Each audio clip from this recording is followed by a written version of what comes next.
It's bold prediction season, friends. And we got 4 of them tonight that are at least a 9 on the boldness scale.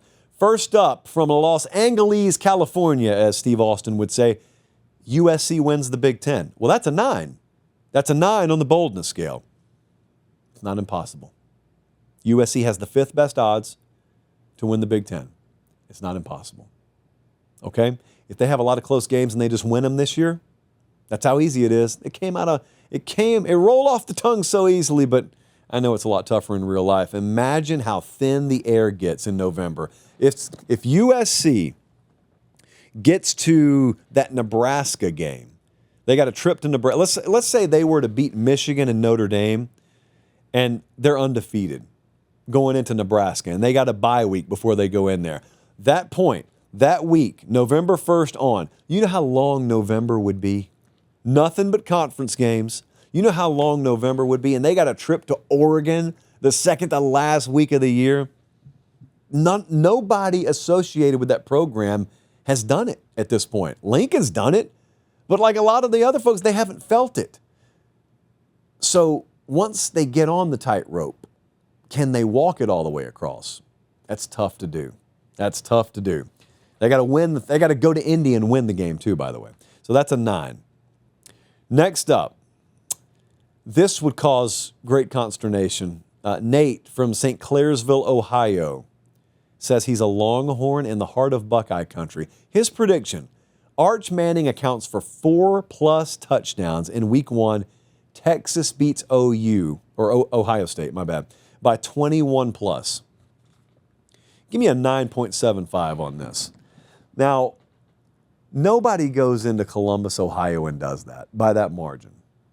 And I don't expect it to happen here. In fact, Ohio State's favored in the game. So I don't expect that to happen. But the reason I didn't make it a 10 is because there's so much newness for both of them, really.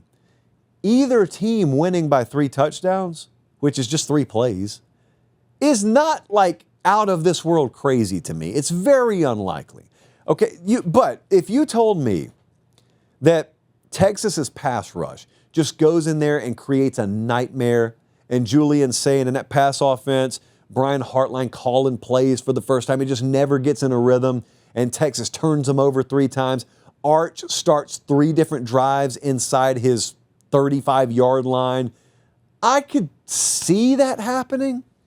I don't think it's going to. But like if you told me that's the way that game plays out, I've seen crazier things. I think we'll see crazier things this year than that. I mean, Vandy beat Bama last year, and the goalpost ended up in the Cumberland River.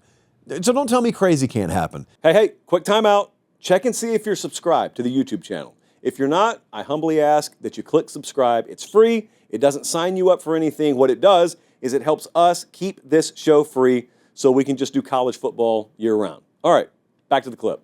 Next up, Jeffrey from Cary, North Carolina. Clemson becomes the first team since Fresno in 2013 with 3 1,000-plus yard receivers.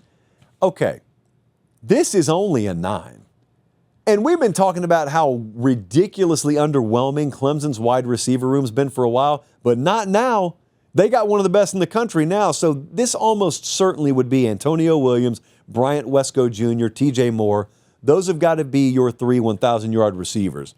They had 904, 708, and 651, respectively, last year. There was some injury thrown in there. So, if Cade Klubnik plays to the level I think he can, if those 3 guys are healthy most of the year, they may lack a ground game with enough punch. Brenning Stuhl's gone, so they don't probably have a premier tight end. I could see this being the way their offense functions. This could happen. It's a 9. It's very bold.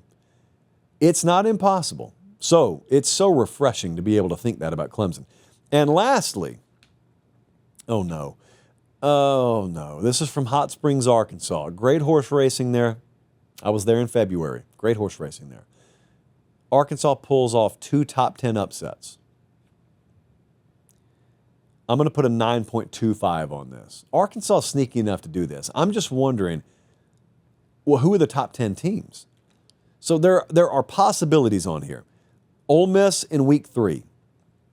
could be a top 10 team. They got Notre Dame in week 5. That'll probably be a top 10 team unless there's upsets early. Tennessee week 7. I don't know. A&M week 8. I don't know. Auburn week 9. I don't know. LSU week 12. Possibly. At Texas week 13. Probably. Missouri week 14. Maybe. And then they got to beat 2 of those teams. And it has to be 2 teams that are in the top 10.